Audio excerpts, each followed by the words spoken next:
बोलिए श्रीमद्भागवत महापुराण की जय।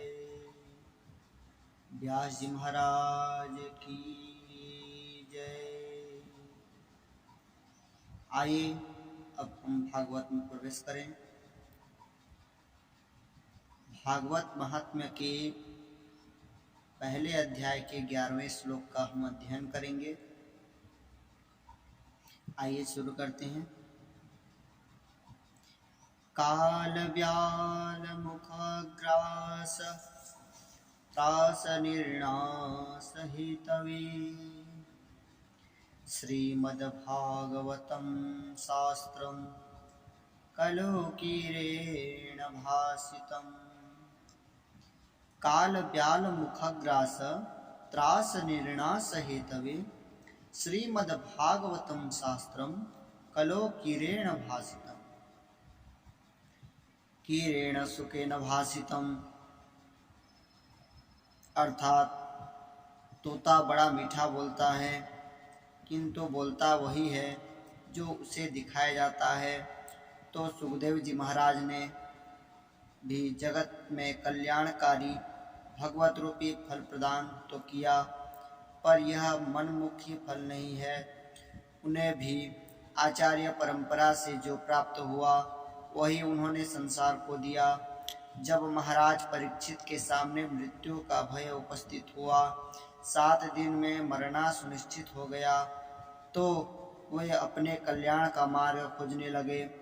उसी समय महामुनि सुखदेव जी ने श्रीमद् भागवत संहिता के द्वारा परीक्षित को भय मुक्त कर दिया।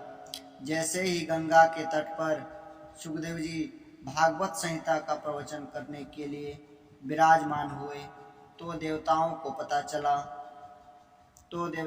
पता चल गया। सुधा कुंभम गृहीत्वैव देवास्तत्र समागमन्।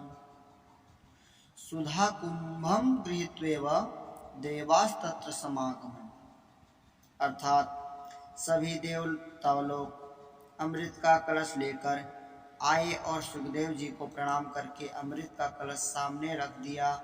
देवता बोले, महाराज, हमने जैसे सुना कि परीक्षित के सामने मृत्यु का भय उपस्थित हुआ है, इसलिए आप उन्हें कथा सुनाने जा रहे हैं। महाराज जी, अमृत का कलश हम ले आए हैं, परीक्षित को यह अमृत पिला दीजिए तो वह मृत्यु भय से मुक्त हो जाएंगे। सुखदेव जी को सुनकर बड़ा आश्चर्य हुआ कि देवताओं लोग परामार्थी कब से हो गए। इस मृत्यु लोक में तो आए दिन लोग मरते रहते हैं। न हमने बुलाया न परीक्षित ने पुकारा, तो फिर बिना बुलाए ही देवता अमृत ले आए। ये तो महान आश्चर्य है। महाभारत आदि पर्व 22वें अध्याय के 23वें प्रसंग में आता है कि परीक्षिराज गरुड़ को अपनी माँ वनिता को दासत्व से मुक्ति दिलवाने के लिए अमृत की आवश्यकता पड़ी। वनिता और कद्रों में हुई और वनिता हार गई।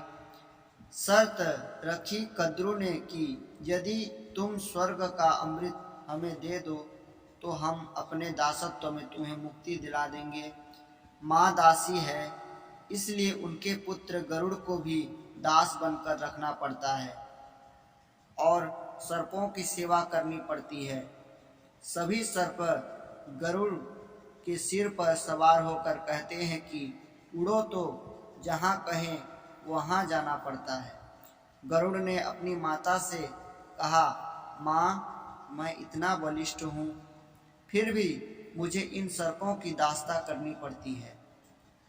मैं क्या करूं कि इस दासत्व से मुझे छुटकारा मिले।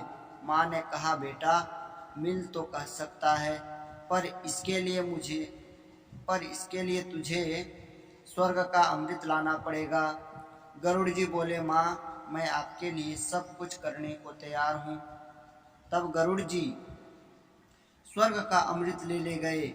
देवराज इंद्र ने वज्र लेकर युद्ध की चुनौती दी और कहा, तुम अमृत को हाथ नहीं लगा सकते।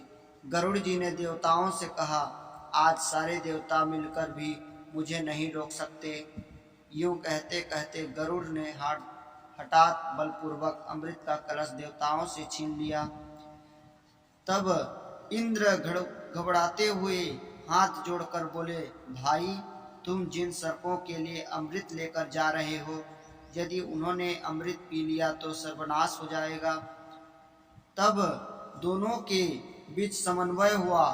गरुड़ ने अमृत लाकर सर्पों को दिया, दासत्व से मां को मुक्त किया और उसी समय इंद्र आकर अमृत का अपहरण करके अंतर्ध्यान हो गए। कहने का अभिप्राय यह है कि गरुड़ को आवश्यकता थी तो देवता लड़ने मिटने को तैयार हो गए और अंत में दिया भी नहीं। इसके विरुद्ध आज परीक्षित को बिना बुलाए ही अमृत देने चले आए। इसी बात पर सुखदेव जी को बड़ा आश्चर्य हुआ। तब देवताओं ने कहा, महाराज, एक निवेदन हमारी भी सुनिए। यह स्वर्ग का अमृत आप परीक्षित को पिला दें। इसके बदले में जो कथा अमृत आप इन्हें पिलाने वाले थे वह हमें पिला दीजिए।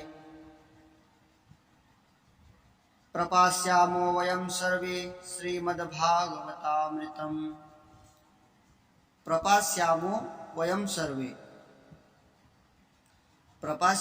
वयं सर्वे श्रीमद्भागवतामृतम्। देवताओं ने यह प्रस्ताव रखा तो सुखदेव जी बड़ी जोर से हंसे और बोले, अरे ठगिया, तुम्हारे आते ही मैं समझ गया था कि कुछ गड़बड़ है। दधीची बाबा को दंडवत करने गए तो बदले में हड्डियां मांग लाए। तुम लोग बड़े स्वार्थी हो, अपना कार्य करने में बड़े निपुण हो। स्वकार्य कुशला असुराः। स्वार्थी व्यक्ति यदि तुम्हारे फायदे की ज्यादा बात करे तो सावधान हो जाना चाहिए कि हमारे प्रति यह इतना उदार क्यों हो रहा है। तो देवताओं ने पहला फायदा तो परीक्षित का ही बतलाया कि महाराज, इसे अमृत पिला दीजिए, अमरत्व को प्राप्त हो जाएगा। तो सुखदेव जी तो उसी समय सजग हो गए। अमृत कोई साधारण वस्तु तो है नहीं। समुद्र मंथन किया गया तो उससे प्रकट हुए 14 रत्नों में सबसे दिव्य रत्न अमृत प्रकट हुआ, जिसके बंटवारे को लेकर बड़ा भयंकर देवासुर संग्राम भी हुआ।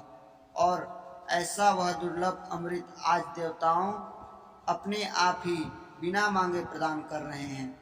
बिना आवाहन किए ही दौड़े दौड़े चले आ रहे हैं। बिना मतलब के कोई इतनी कीमती वस्तु क्यों देगा।